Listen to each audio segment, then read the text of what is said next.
क्या आपको लगता है कि गरुड़ पुराण केवल मृत्यु, नरक और अनुष्ठानों के बारे में है? अगर मैं आपसे कहूं कि यह हमें आज की व्यस्त, तनावपूर्ण आधुनिक दुनिया में बेहतर जीवन जीने का तरीका भी सिखाता है? अंत तक बने रहें ताकि आप जान सकें कि इस कहानी का हमारे वर्तमान जीवन में क्या महत्व है। बहुत समय पहले एक समृद्ध नगर में एक धनी व्यापारी रहता था। उसका महल सोने, चांदी और रत्नों से भरा हुआ था।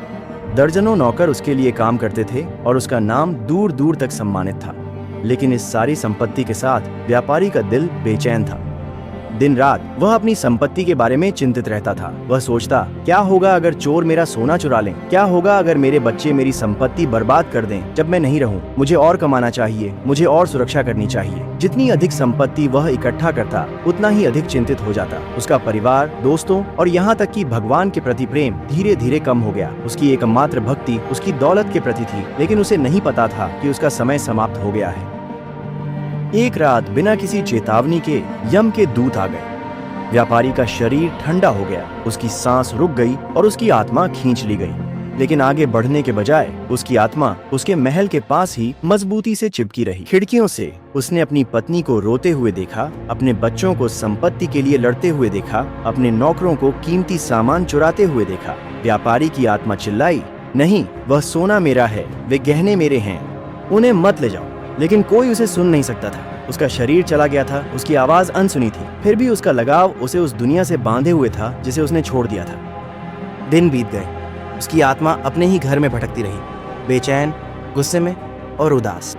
जिस धन को उसने इतनी प्रियता से चाहा था, वही उसकी मृत्यु के बाद उसके कष्ट का कारण बन गया। गरुड़ पुराण में बताया गया है, जीवन में मन जिस चीज से चिपकता है, आत्मा मृत्यु के बाद भी उससे बंधी रहती है। अत्यधिक लगाव आत्मा को शांति नहीं पाने देता। व्यापारी के पास आराम से जीने, दूसरों की मदद करने और अच्छे कर्म कमाने के लिए पर्याप्त धन था, लेकिन उसकी लालच और आसक्ति ने उसे अंधा कर दिया।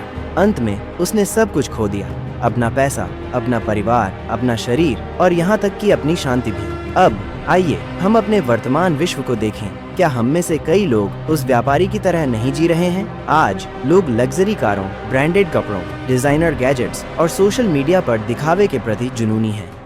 हम प्रमोशन, शेयर बाजार के लाभ या अपने पड़ोसियों से बड़ा घर खरीदने की चिंता में रातों की नींद खो देते हैं। लेकिन एक पल के लिए सोचें, जब मृत्यु आएगी तो क्या इनमें से कोई भी चीज हमारे साथ जाएगी? न तो आईफोन, न कार, न बैंक बैलेंस, यहाँ तक कि वह शरीर भी नहीं जिस पर हमें इतना गर्व है।